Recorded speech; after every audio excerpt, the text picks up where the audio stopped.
under the boughs where the shadows play. The wind hums songs at the break of day.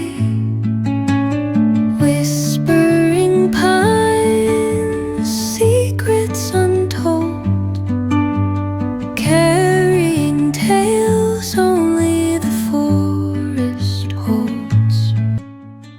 Moonlight spills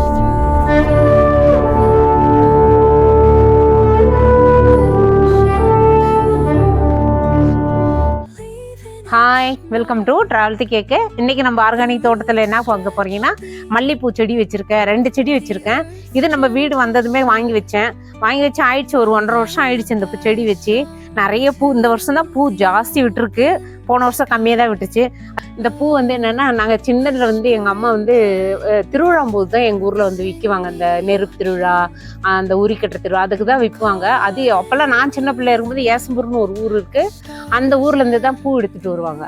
அதை எடுத்துகிட்டு வந்து வாங்கி தருவாங்க. எவ்வளோ இருந்தாலும் அது கஷ்டம் இருந்தாலும் சரி, பொம்பளை பிள்ளைங்க 4 பேர் இல்லையா, கண்டிப்பாக பூ கேட்டால் வாங்கி கொடுத்தாகணும்ல. எப்படி இருந்தாலும் எங்கள் அம்மா எங்களுக்கு பூ 4 பேருக்கும். அது என்னன்னா, இந்த ஓலை, பனை ஓலை இருக்கு பாருங்க, அந்த பனை ஓலையில் கூடை மாதிரி செஞ்சு ஒரு தாத்தா இருப்பார். அந்த தாத்தா இன்னும் எனக்கு ஞாபகம் இருக்குது. வயசான தாத்தா சைக்கிளில் 2 பக்கம் கட்டிட்டு பந்து பந்தாக கட்டி உள்ளே வச்சுட்டு வருவார். அப்போல்லாம் என்ன, ஒரு முழம் வந்து 5 ரூபா 10 ரூபா தான். முழம்னா நல்லா இவ்வளோ நீட்டு தருவார். 10 ரூபா அப்படி கொடுப்பாங்க. ஒரு பந்தே வாங்குவோம் நாங்கள் பண்டிகைனா. வாங்கி நல்லா 4 பேருக்கு வச்சுக்குவோம். அந்த ஞாபகம்லாம் எனக்கு இருந்துச்சு. நம்மளும் ஒரு செடி வைக்கணும், இந்த மாதிரி பூ பறிக்கணும் அப்படின்னு சொல்லிட்டு இப்போ நம்ம தோட்டத்தில் வச்சு டெய்லி இப்போ நான் ஒரு மாதமாக பறிச்சிட்ருக்கேன். பூ பறித்து நல்லா கட்டி நானே எங்கள் மருமக வச்சுக்கிறோம், சாமிக்கு வைக்கிறோம். நல்லா இருக்குது, சந்தோஷமாக இருக்குது. நம்மளுடைய ஆர்கானிக் தோட்டத்தில் பூ அரும்பு பாருங்க, எவ்வளோ அரும்பு இருக்கு பாருங்க. அப்படியே பூத்துக்கிட்டே இருக்கும். ஒரு நாளைக்கு ஒரு 4 முழம் 5 முழம் பூத்துருது. 2 செடி வச்சுருக்கேன் நான். இந்த செடி இருக்குது, அங்கே ஒரு செடி இருக்குது. 2 பக்கம் என்ன எது நல்லா வருது பார்க்கலாம் அப்படின்னு சொல்லிட்டு வச்சேன். நல்லா சூப்பராக வந்துருக்கு பாருங்க. அப்படியே பறிச்சுட்டே பேசிகிட்டு இருக்கேன் நான். இன்றைக்கி தான் மாமாவுக்கு டைம் இருந்தது. டெய்லி நானும் அந்த பூ முடிஞ்சிடும்னு சொல்லிகிட்டே இருப்பேன், மாமா ஒரு வீடியோ பிடிக்கலாமான்னு. இன்றைக்கி தான் டைம் இருந்து, சரி ஒரு 2 3 வீடியோ எடுத்துக்கலாம் இன்றைக்கி அப்படின்னு சொல்லிட்டு என்னை கூட்டிகிட்டு வந்தார் தோட்டத்துக்கு.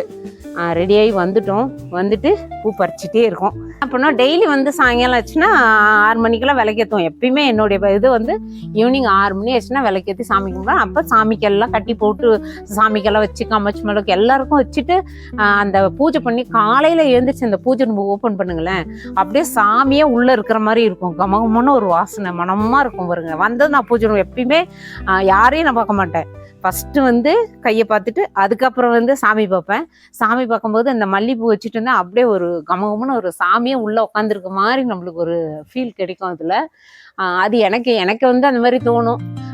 உங்களுக்கெல்லாம் எப்படின்னு எனக்கு தெரியாது. நான் அப்படி ஃபீல் பண்ணுவேன். நான் சாமி இருக்கிற மாதிரியே ஃபீல் பண்ணுவேன் நான் உள்ள. அந்த மாதிரி நாங்கள் அந்த மாதிரி ரொம்ப நம்ம செடியிலே நம்ம இப்படி ஒரு செடி வச்சு பூ பறித்து நம்ம எடுக்கும்போது அதில் ஒரு சந்தோஷம் இருக்குது. அதில் ஒரு சந்தோஷம் இருக்குது. அது எனக்கு ரொம்ப ரொம்ப பிடிக்கும். இந்த மாதிரி தோட்டம்லாம் ரொம்ப பிடிக்கும். நம்ம எல்லாமே வச்சுருக்கோம் பாருங்க. மல்லி இருக்குது, கனகாம்பரம் வச்சுருக்கேன்.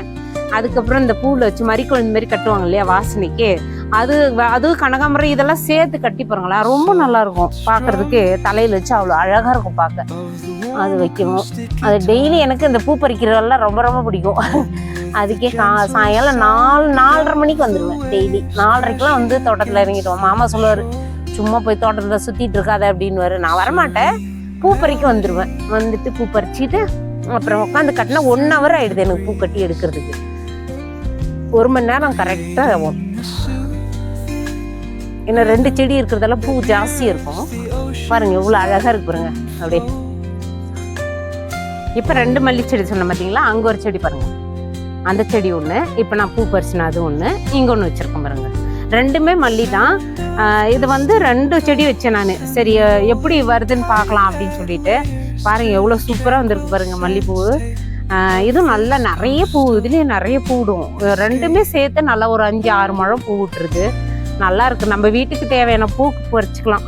ஏன்னா நம்ம ஆரம்பத்தில் வைக்கும்போது அப்படியே வளராமல் தான் இருந்தது. அப்புறம் இந்த ஆட்டு சாணிலாம் கொஞ்சம் போட பிறகு கொஞ்சம் நல்லா வந்துருச்சு. கனகாம்பரம் பாருங்க, கனகாமரம் சூப்பராக வந்திருக்கு. கனகாமரமும் இதையும் சேர்த்து கட்டினோன்னா அவ்வளோ அழகாக இருக்குங்க. அப்போ கட்டி காமிக்கிறேன் பாருங்கள் எவ்வளோ நல்லா இருக்குன்னு சொல்லிட்டு.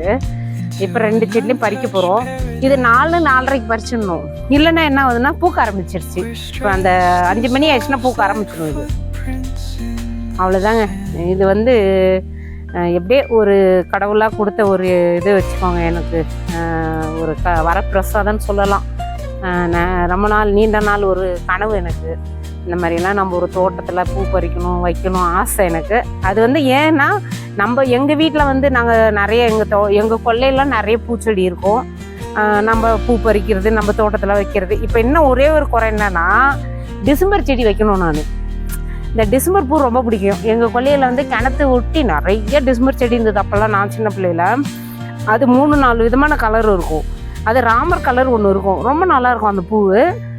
அது நான் எங்கள் தங்கச்சி எல்லோரும் போனோம்னா காலையில் கொல்லிக்கு போயிட்டு ஆடு மாடெலாம் ஓட்டிகிட்டு போய் கட்டிட்டு பூ பறிச்சுன்னு வர்றது தான் எங்களுக்கு வேலையை. அந்த மாதிரி இப்போ பறிச்சுட்டு வருவோம். பறிச்சுன்னு வந்து கட்டி வச்சுக்குவோம் தலையில். ஸ்கூலுக்கு போகும்போது எல்லா தலையிலையும் டிசம்பர் பூ இருக்கும். இப்போ ஒரு செடி பறித்து முடிச்சுட்டேன். இங்கே பறிச்சுட்டு இருக்கேன். இப்போ என்னென்னா நம்மளுக்கு எனக்கு இந்த பூ பறிக்கிறதுல ஒரு சந்தோஷம் இருக்குது. என்ன இப்போன்னு இல்லை, நான் ஒரு 10 வருஷம் 15 வருஷமாக நான் மாடி தோட்டம் பண்ணியிருந்தேன். அதுக்கப்புறம் வந்து இந்த மாதிரி நம்மளுக்கு கொஞ்சம் இடம் இருக்கிறதால நம்ம இது வைக்கிறோம். நம்ம இடமே இல்லைன்னா கூட பரவாயில்ல, நம்ம இருக்கிற இடத்துல நம்ம ஒரு 4 தொட்டி வச்சா போதுங்க. 4-5 தொட்டி கணக்கு பண்ணிருக்காங்க. 5 தொட்டி. ஒரு தொட்டியில் புதினா, ஒரு தொட்டியில் கொத்தமல்லி போடுங்க, ஒரு தொட்டியில் வந்து பச்சை மிளகாய் வைங்க, ஒரு தொட்டியில் வந்து ஒரு துளசி வைங்க, ஒரு தொட்டியில் ஒரு ஏதோ ஒன்று வச்சோம்னா நம்மளுக்கு பிடிச்ச செடி கொஞ்சம் வச்சோம்னா ஏதோ ஒரு டென்ஷன் இருக்கும்போது கூட நம்ம இந்த தோட்டத்துக்கு வந்து தோட்டத்துலேயும் நம்ம வீட்டுக்கிட்டே ஒரு தண்ணி ஊற்றும் போது, ஒரு பூ பறிக்கும் போது, அந்த செடியிலேருந்து ஒரு புதினா பறிக்கும் போது அது ஒரு சந்தோஷம் இருக்குது.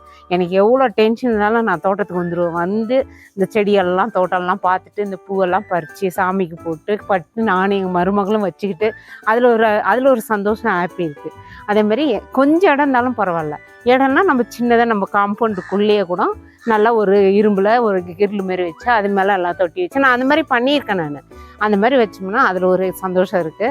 எனக்கு அந்த பூ பறித்து கட்டி வைக்கிறதுல ஒரு சந்தோஷம். இது இங்கேன்னு மட்டும் கிடையாது, எங்கள் கிராமத்துலேருந்து எங்கள் வீட்லேயும் பூச்செடிலாம் இருக்கும். அப்போ நாங்கள் இது மாதிரி பறித்து வைப்போம். அந்த வீட்டில் என்ன பண்ணால் ஜாதி மல்லி 2வது மாடிக்கு ஏற்றிட்டேன். அது ஒரு நாளைக்கு இவ்வளோ பூ. நான் ஜாதி மல்லி வைக்க மாட்டேன், எனக்கு அது வச்சுதான் தலைவலி வந்துடும். ஏன்னா ஃப்ரெண்ட்ஸுக்கு எல்லாம் பறித்து கொடுப்பேன், போட்டாக்கு பறித்து போடுவேன். இந்த பூ வந்து நல்லா இருக்குது, எனக்கு கொஞ்சம் வச்சா கொஞ்சம் தலைவலி எதுவும் இல்லை. அந்த வாசனை அதிகம் இருக்கிற பூ நான் வைக்க மாட்டேன் ஜாஸ்தி. இது ரொம்ப நல்லா இருக்குது, மனசுக்கு ஒரு சந்தோஷமாக இருக்குது. எல்லோரும் கொஞ்சம் கொஞ்சமாக ஒரு நம்மளுக்கு பிடிச்ச ஒரு 4 செடி வச்சு தொட்டியில் நம்ம காய்கறியோ இல்லை நம்ம பிடிச்சது ஒரு செடி மருதாணி பாருங்கள், சும்மா தான் கொஞ்சம் ஒடிச்சு ஒன்று கொண்டாந்து வச்சு எவ்வளோ சூப்பராக வந்துருக்கு பாருங்கள். ஒன்று வாங்கினா ஒன்று ஒடிச்சு வச்சு அந்த மாதிரி மனசுக்கு ஒரு சந்தோஷம் இருக்குது. எல்லாம் நல்லா இருக்குது. கண்டிப்பாக எல்லோரும் வந்து இந்த மாதிரி சின்ன சின்ன தொட்டியெல்லாம் வைங்க, வீட்டில் வச்சா நல்லாயிருக்கும். அது என்னென்னா பொம்பளை பசங்களுக்கு என்ன ஆசை, மெயினாக வந்து பூ வாங்கி கொடுங்க, அதுக்கப்புறம் ட்ரெஸ்ஸுக்கு இப்படி தான் ஆசைப்படுவோம். எனக்கு வந்து பொண்ணு இல்லைன்னு சொல்ல முடியாது. எங்கள் மருமக ஒரு பொண்ணு தான் எனக்கு, இல்லையா? நம்ம வீட்டுக்கு வர பொண்ணு தான் நம்மளுடைய பொண்ணு. நான் பூ கட்டி வச்சுட்டு டெய்லி சொல்லிட்டு தான் இருப்பேன், வச்சுக்குப்போன்னு சொல்லுவேன். கரெக்டாக அங்கே வச்சிருவா, அவள் எடுத்து வச்சுக்குவா. அவளும் என்னன்னா ஜாஸ்தி அப்படி இது பண்ணிக்க நல்லா சந்தோஷமா இருக்குது. பாருங்கள் என்னுடைய வெத்தலை பார்த்தீங்களா? வெத்தலை செடி பார்த்தேம்மா, வெத்தலை செடி. இப்போ பூஜைக்கு எங்கேயும் நான் வெத்தலைக்கு ஓட தேவையில்ல, பாக்கு வாங்கி வந்து வச்சுக்கிட்டா போதும். நம்ம வெள்ளிக்கிழமை செவ்வாய்க்கிழமை அந்த மாதிரி நம்ம வெத்தலை வாங்கி எடுத்து சாமிக்கு வச்சு பூஜை பண்ணிக்கலாம்.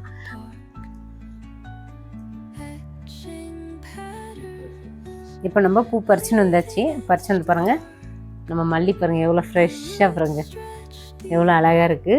பறிச்சு வந்தாச்சு. பறிச்சுன்னு வந்துட்டு பூ கட்ட போகிறேன். இப்போ கட்டிகிட்டே இருக்கேன்.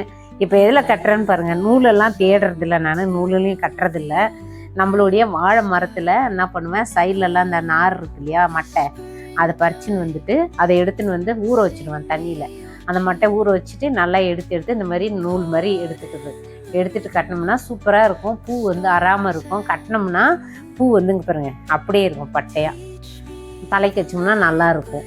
நூலில் கட்டுறதோட நீ இந்த மாதிரி நாரில் கட்டி பாருங்களேன், ரொம்ப சூப்பராக இருக்கும். நான் ஃபுல்லாக கட்டிட்டு உங்களுக்கு காமிக்கிறேன் பாருங்கள் எப்படி இருக்குன்னு சொல்லிட்டு. சூப்பராக இருக்கு பாருங்கள், கட்டிகிட்டு இருக்கேன் பாருங்கள். சூப்பராக வாழை நாரில் தான் கட்டிகிட்ருக்கேன். பறிச்சுன்னு வந்துட்டோம். கரெக்டாக ஒரு 3-4 முழம் பூ வந்துடுதுங்க இது.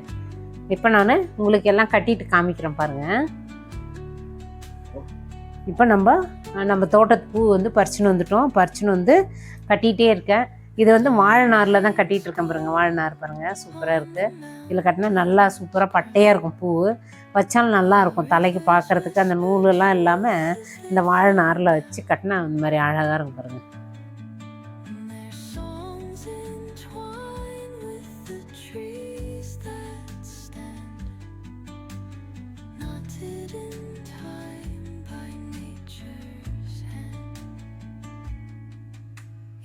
Echoing step on the forest floor opens a world through an ancient door. The silence alive, yet brimming with sound in the arms of solitude.